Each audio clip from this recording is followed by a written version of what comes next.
আমন্ত্রণ জানাচ্ছি আপডেট সংবাদে। শুরুতেই জানিয়ে দিব গুরুত্বপূর্ণ শিরোনাম, এরপরেই থাকবে বিস্তারিত। ইসরায়েলকে শায়েস্তা করতে সবকিছু করবে তুরস্ক, বলছে এরদোগান। এদিকে তেল আবিব অভিমুখে ঝাঁকে ঝাঁকে রকেট নিক্ষেপ। ইসরায়েল গাজায় কোনো সামরিক অর্জন লক্ষণ করতে পারেনি, বলছে হামাস। জানিয়ে দেব গাজার চূড়াবালিতে ইসরায়েলি সৈন্যরা, ফিলিস্তিনি স্নাইপাররা তাদের অপেক্ষায় আছে। এদিকে ইসরায়েল হামাস যুদ্ধ, গাজায় ধ্বংস হতে পারে 1 লাখ ভবন। ইসরায়েলি জিম্মিদের ছাড়তে নতুন যে শর্ত দিল হামাস। জানিয়ে দিব ভারতে বিধানসভা নির্বাচন, তেলেঙ্গানায় কংগ্রেস, মধ্যপ্রদেশে বিজেপি এগিয়ে। এবং সর্বশেষ জানিয়ে দেব জামায়াত হেফাজত রাজাকার রোহিঙ্গাদের আশ্রয় দিচ্ছেন মমতা, বলছে শুভেন্দু। শুনছিলেন সংবাদ শিরোনাম, এখন বিস্তারিত। তার আগে অনুরোধ থাকবে ভিডিওতে একটি লাইক দিন এবং কমেন্টস করে জানিয়ে দিন কোন জেলা থেকে বা কোথা থেকে আমাদের সঙ্গে যুক্ত রয়েছেন। ইসরায়েলকে শায়েস্তা করতে সবকিছু করবে তুরস্ক, বলছে এরদোগান। তুরস্কের প্রেসিডেন্ট রিসেপ তাইয়েব এরদোগান বলেছেন, গাজা উপত্যকায় গণহত্যার কারণে আন্তর্জাতিক অপরাধ আদালত আইসিসিতে ইসরায়েলকে শাস্তি দেওয়ার জন্য সবকিছু করবে তার দেশ। রাশিয়ার বার্তা সংস্থা তাস এ তথ্য জানিয়েছে। তুরস্কের বার্তা সংস্থা আনাদোলু জানিয়েছে, দুবাইয়ে COP28 শীর্ষ সম্মেলন থেকে ফিরে সাংবাদিকদের সাথে আলাপকালে এসব কথা বলেন এরদোগান। তুরস্কের প্রেসিডেন্ট বলেন, আমরা এই গণহত্যার জন্য ইসরায়েলকে শাস্তি দিতে আন্তর্জাতিক অপরাধ আদালতে যথাসাধ্য চেষ্টা করব। এটি শুধু ইসরায়েলের প্রধানমন্ত্রীর উপর নয়, নেতানিয়াহু সরকারের পাশাপাশি সেই দেশগুলোর উপর দায় বর্তাবে যারা নিঃশর্তভাবে এটিকে সমর্থন করে। আগামী দিনে তাদের নিরাপত্তার জন্য তাদের মূল্য দিতে হবে। বিশ্ব এই উদাসীনতা ভুলবে না এবং ভুলতে দেওয়া হবে না। উল্লেখ করে তুর্কি নেতা বলেন, তুরস্ক সহ প্রায় 3000 আইনজীবী গাজায় ইসরায়েলের গণহত্যার বিষয়ে আইসিসির কাছে আবেদন করেছে। আমরা আশা করি গাজার এই কসাইরা, গণহত্যার নায়করা, বিশেষ করে ইসরায়েলের প্রধানমন্ত্রী নেতানিয়াহু প্রয়োজনীয় শাস্তি পাবেন। এর আগে এরদোগান তার ক্ষমতাসীন দলের বৈঠকে দেওয়া সাম্প্রতিক ভাষণে ইসরায়েলকে সন্ত্রাসী রাষ্ট্র হিসেবে চিহ্নিত করেছেন। মার্কিন গণমাধ্যম CNN এর প্রতিবেদন অনুযায়ী এরদোগান বলেন, ইসরায়েল একটি শহর এবং এর জনগণ সম্পূর্ণভাবে ধ্বংস করার একটি অপকৌশল বাস্তবায়ন করছে। আমি খুব স্পষ্ট ও অকপটে বলছি যে ইসরায়েল একটি সন্ত্রাসী রাষ্ট্র। ইসরায়েল গাজায় কোনো সামরিক লক্ষ্য অর্জন করতে পারেনি, বলছে হামাস। 7 দিনের যুদ্ধবিরতি শেষে গাজা উপত্যকার উপর ইহুদিবাদী ইসরায়েল সেনাদের বর্বরিত হামলায় প্রতিবাদে গতরাতে ইসরায়েলের রাজধানী তেল আবিবকে লক্ষ্য করে ঝাঁকে ঝাঁকে রকেট নিক্ষেপ করেছে ফিলিস্তিনি প্রতিরোধ যোদ্ধারা। তেল আবিবের পাশাপাশি আরও কয়েকটি ইসরায়েল শহরে শনিবার রাতে সাইরেন বেজে ওঠে।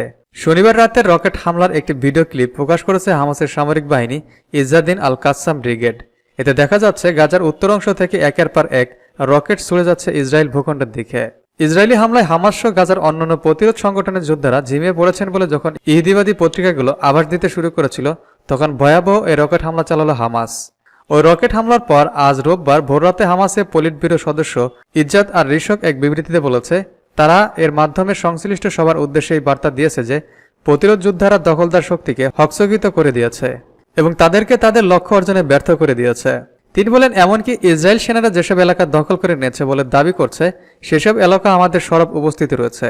ইজ্জাত আর রিশক বলেন, শুধু রকেট নিক্ষেপ করে আমাদের যোদ্ধারা ক্ষান্ত হয়নি, বরং গাজার বিভিন্ন ফ্রন্টে তাদের বিরুদ্ধে মুখোমুখি সংঘর্ষে লিপ্ত হয়েছে।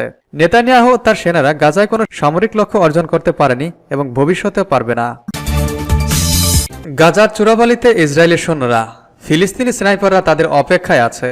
গত বৃহস্পতিবার যুদ্ধবিরতি শেষ হওয়ার সঙ্গে সঙ্গে ইহুদিবাদী শাসক গোষ্ঠী অবরুদ্ধ গাজা উপত্যকার অনেক এলাকায় পুনরায় হামলা শুরু করেছে এবং ইসরায়েলি সেনাবাহিনীর স্থল ইউনিটের উত্তর গাজা উপত্যকার অন্যান্য অংশে অনুপ্রবেশের প্রস্তুতি নিচ্ছে।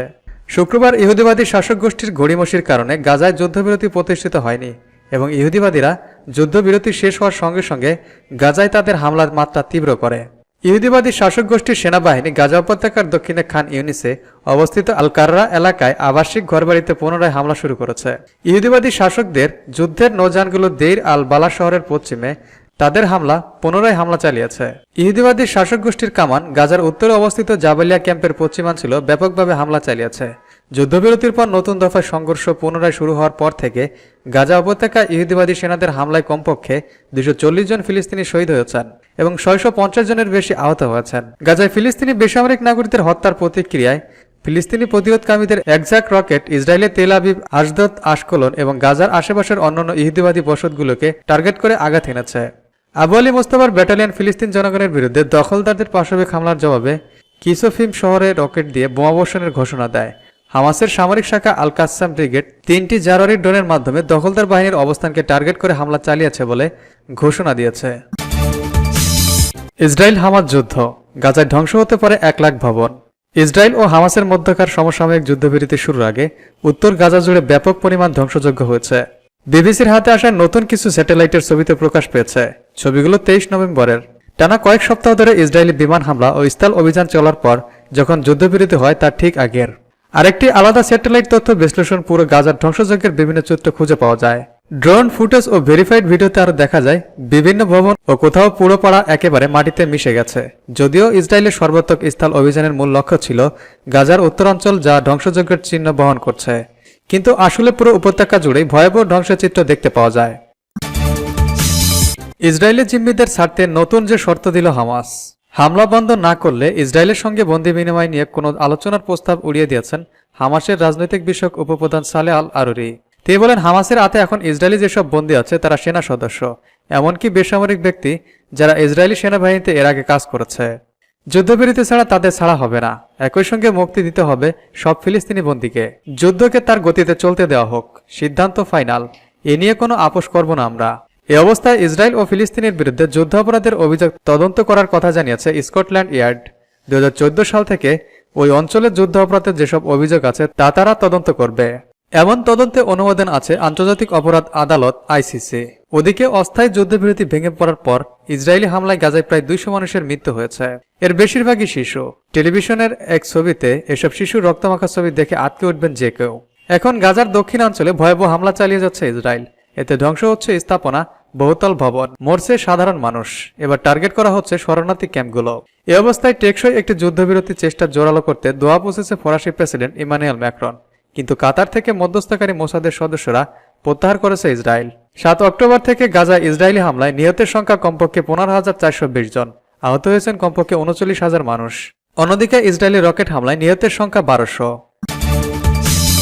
ভারতের বিধানসভা নির্বাচন, তেলেঙ্গানায় কংগ্রেস, মধ্যপ্রদেশে বিজেপি এগিয়ে। ভারতের বিধানসভা নির্বাচনের ফলাফলে তেলেঙ্গানা ও ছত্তিশগড় রাজ্যে এগিয়ে কংগ্রেস এবং মধ্যপ্রদেশ ও রাজস্থানে বিজেপি এগিয়ে। তবে এটা প্রাথমিক হিসাব। তেলেঙ্গানায় এবার কংগ্রেস ভালো ফল করবে তা প্রায় সব ভোট ফেরত সমীক্ষা, জনমত সমীক্ষায় বলা হয়েছিল।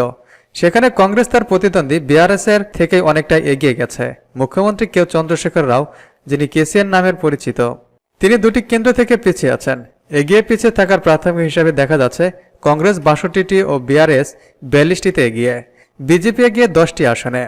কংগ্রেসের নেতৃত্বাধীন ইউপিএর আমলেই ছত্তিশগড় আলাদা রাজ্যের মর্যাদা পেয়েছিল, কিন্তু তারপরেও কংগ্রেস সেখানে পরপর 2বার ক্ষমতায় আসতে পারেনি।